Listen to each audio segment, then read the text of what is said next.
Hello everyone, this is Mansi. Welcome back to the channel. Now we are going to start with the 7th question. This is an important question. So हमारी index NCERT की back exercises का question है. This is question number 7. Let's get started. So question number 7 says a 8,000 kg engine pulls a train of 5 wagons each of 2,000 kg along a horizontal track. If the engine exert a force of 40,000 newtons and the track offers a frictional force of 5,000 newton, then calculate. So ये तीन चीजें calculate करनी है. पहले मैं question थोड़ा सा explain कर देती हूँ. एक ट्रेन है जिसका ये हमारा इंजन हो गया, ई से मैं इसको नाम दे रही हूँ, एंड इसका वेट हमें गिवन है 8,000 kgs. ठीक है, 8,000 kg का ये इंजन है एंड इस इंजन के साथ 5 वेगन्स लगे हैं. सो 1 2 3 4 5. ठीक है, एंड यहाँ पे सारे ही 2,000 के, ठीक है, शॉर्ट फॉर्म में लिख रही हूँ मैं, 2K 2K 2K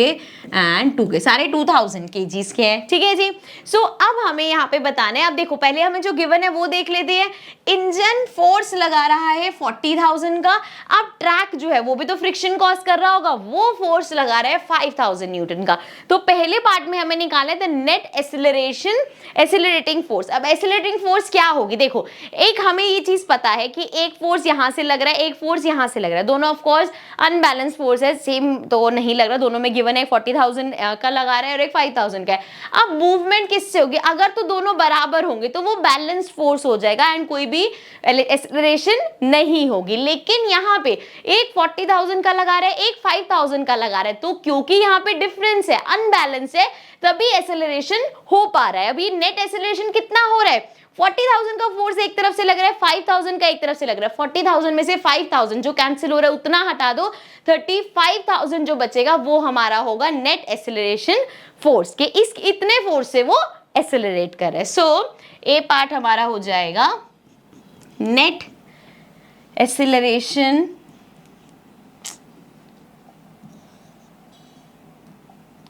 net acceleration force हमारा इक्वल हो जाएगा, कितना गिवन है? 40,000 न्यूटन में से माइनस कर देंगे हम 5,000 न्यूटन. सो ये हमारा आ जाएगा 35,000 न्यूटन. ठीक है जी. बी पार्ट पे आ जाते हैं. सेकंड पार्ट है the acceleration of the train. अब हमें इस ट्रेन का एक्सेलरेशन निकालना है. तो ट्रेन का एक्सेलरेशन कैसे निकालेंगे? हमें यहाँ पे पता है फोर्स हमारा होता है. अब देखो, इसमें हमें initial velocity, final velocity, time कुछ भी नहीं दे रखा, तो फोर्स का फॉर्मूला ही बचा हमारे पास. फोर्स हमारा होता है मास इनटू एक्सेलरेशन. फोर्स हमें पता है कितना लग रहा है, मास हमें गिवन है, काफी चीजों का टोटल मास निकाल सकते हैं, उससे हम अपने एक्सेलरेशन पे पहुंचेंगे. सो इसके हिसाब से अगर हम मास की बात करें तो मास कितना है पूरी ट्रेन का? 8,000 इंजन का मास हो गया, ठीक है, प्लस 2,000 2,000 2,000 2,000 2,000 कितना है? 10,000 हो गया. ये 2,000 प्लस 2,000 पूरा करोगे 10,000 हो जाएगा. सो 8,000 प्लस 10,000 मतलब 18,000 हो जाएगा. आप पूरा इसको अच्छे से लिख लेना. Total weight of the train मतलब total mass of train equals to, जैसे भी यहाँ पे लिखा है मैंने, 8,000 प्लस 10,000 वो हो जाएगा 18,000. ठीक है, तो चलो हमारे पास मास आ गया. अब फोर्स यहाँ पे बात आती है, फोर्स कौन सा लेंगे? अभी हमने नेट एक्सेलरेटिंग फोर्स निकाला है, यही फोर्स लिया जाएगा. So let's write that here F equals to ma. So force हमने लिया 35,000 का एंड मास कितना है? अभी हमने निकाला 18,000 इनटू में एक्सेलरेशन जो निकालना है. सो ए निकालने के लिए क्या करेंगे? 35,000 अपॉन में 18,000 हो जाएगा. ठीक है, सॉरी मैंने 0 एक्स्ट्रा लगा दी. आई राइट दिस अगेन. 35,000 अपॉन में 18,000 हो जाएगा. 0 से सारी ही 0 कैंसिल हो जाएंगे. नेक्स्ट पेज पे लेके चल रही हूँ मैं. एक्सेलरेशन मेरा आ जाएगा, सो दिस इज 35 अपॉन में 18. अब यहाँ पे हम 18 को डिवाइड करेंगे अगर 35 से, तो हमारे पास आएगा 18 1 जा 18, ये आ जाएगा 7 17 आ गया. पॉइंट लगाएंगे 179 से करेंगे 162 आ गया हमारे पास. देन हमारे पास बचेगा 10 में से 8 बचा हमारे पास, तो पॉइंट लगा हुआ 80 हो जाएगा. 4 से करेंगे, चलो 2 पॉइंट्स तक काफ़ी है. So this is equal to 1.94. So ये हमारे पास आ गया एक्सेलरेशन. ठीक है जी. नाउ अब नेक्स्ट पार्ट पे चलते हैं. थर्ड पार्ट, चलो फर्स्ट पार्ट हो गया, समझ में आ गया, सेकंड पार्ट हो गया, थर्ड पार्ट है. यहाँ पे थोड़ा सा ध्यान से समझना है. The force of wagon 1 on wagon 2. चलो दोबारा से यहाँ पे चलते हैं। अब वो बोल रहे हैं, इसको रब कर लेती हूँ मैं, तो चलो यहाँ फिगर फिर से बना देती हूँ मैं। ये था जी हमारा इंजन और ये 5 वैगन्स को खींच रहा था, first, then second wagon, then third wagon and then this is the fourth one and this is the fifth one. ठीक है, तो अब वो बोल रहे हैं फर्स्ट वेगन का कितना फोर्स लगेगा सेकंड वेगन पे। सो यहाँ पे एक बात बताओ, जैसे इंजन ये पांचों को खींच रहा था, वो हमें समझ आते हैं। अगर फर्स्ट वेगन की बात हो रही है तो वो अपने पीछे जितने भी है कितना फोर्स लगाएगा कि वो चारों को खींच रहा है, सिर्फ फर्स्ट सेकंड को नहीं खींच रहा, वो सबको खींच रहा है। सेकंड की बात करेंगे थर्ड फोर्थ फिफ्थ सारे को खींच रहा है, थर्ड की बात करेंगे फोर्थ फिफ्थ दोनों को खींच रहा है, फोर्थ की बात करेंगे वो सिर्फ फिफ्थ को खींच रहा है क्योंकि उसके पीछे कुछ नहीं। लेकिन जब हम फर्स्ट की बात करेंगे तो एक्चुअल में वो इन सारे ये जितने पीछे उसके 2 3 4 5 है सब पे फोर्स लगा रहा है। ठीक है ना। सो यहाँ पे हमें ये चीज समझ आ गई कि हमें जो बेसिकली निकालना है कि वेगन 1 का इस पे कितना फोर्स लग रहा है। तो फोर्स का हमारा फॉर्मूला क्या होता है, फोर्स हमारा होता है मास इनटू एक्सेलरेशन। फोर्स हमें निकालना है, मास कितना है, किस पे लगा रहा है, कितने हैं 1 2 3 4, तो वो इन चारों पे मास लगा रहे हैं। तो हमें मास जब निकालेंगे तो चारों का लेना पड़ेगा। सो चारों का मास कितना होगा, ये इसका सबका 2000 है, तो हमारा मास हो जाएगा 2 इंटू 4 है ना, सॉरी 2000, अरे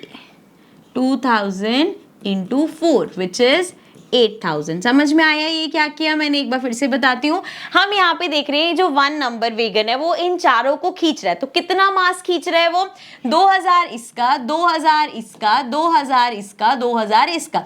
सो 2 3 4 5 6 7 8 8000 kgs का वो मास खींच रहा है। तो हमारे पास मास आ गया। ठीक है, फोर्स तो हमें निकालना है। एक्सेलरेशन, ये पॉइंट ध्यान से समझना, बहुत लोग ये गलती करेंगे कि चलो फोर्स हमें निकालना है, मास हमने ले लिया 8000, एक्सेलरेशन हमने अभी तो निकाला है, ये ले लेते हैं 1.94। This is wrong.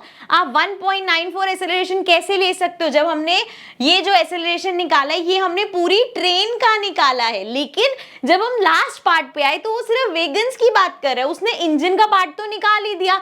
मतलब जो एक्सेलरेशन हमने निकाला था उसमें तो इंजन का मास भी इंक्लूड था। अब हमें इंजन नहीं लेना, अब हम सिर्फ 5 वेगन्स की बात करें तो उसके लिए हमें मास उसके लिए हमें एक्सेलरेशन फिर से निकालना पड़ेगा। तो एक्सेलरेशन कैसे निकलेगा यहाँ पे समझो।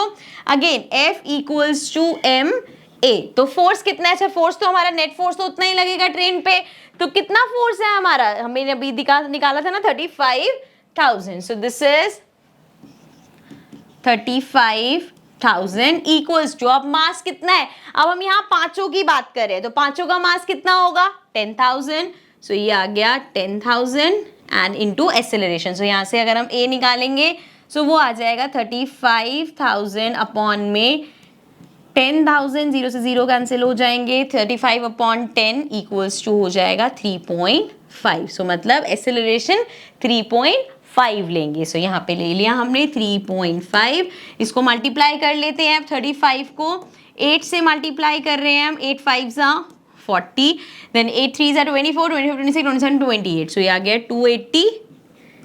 ठीक है, और साथ में कितनी 1 2 3 जीरोस है, 3 जीरोस है लेकिन पॉइंट भी है तो यहाँ पॉइंट लग जाएगा। सो देयरफॉर 2800 न्यूटन का फोर्स लगा रहा है फर्स्ट वेगन दूसरे वेगन पे। ठीक है, क्लियर है। यहाँ पे थोड़ा सा ये एक्सेलरेशन वाला पॉइंट समझने वाला था कि हम यहाँ पे एक्सेलरेशन पूरी ट्रेन का नहीं ले सकते, हमें पीछे वाले पार्ट्स का निकालना है, इसलिए हमने वो इंजन वाला पार्ट हटा दिया। ठीक है, सो ये था हमारा क्वेश्चन नंबर 7। थोड़ा सा I know last part tricky था बट दिस इज इंपॉर्टेंट, तो आई होप आपको अच्छे से समझ में आ गया होगा। So this was question number 7। Next question पे आएंगे but in the next video, so I will see you all in the next video. Till then take care and bye bye.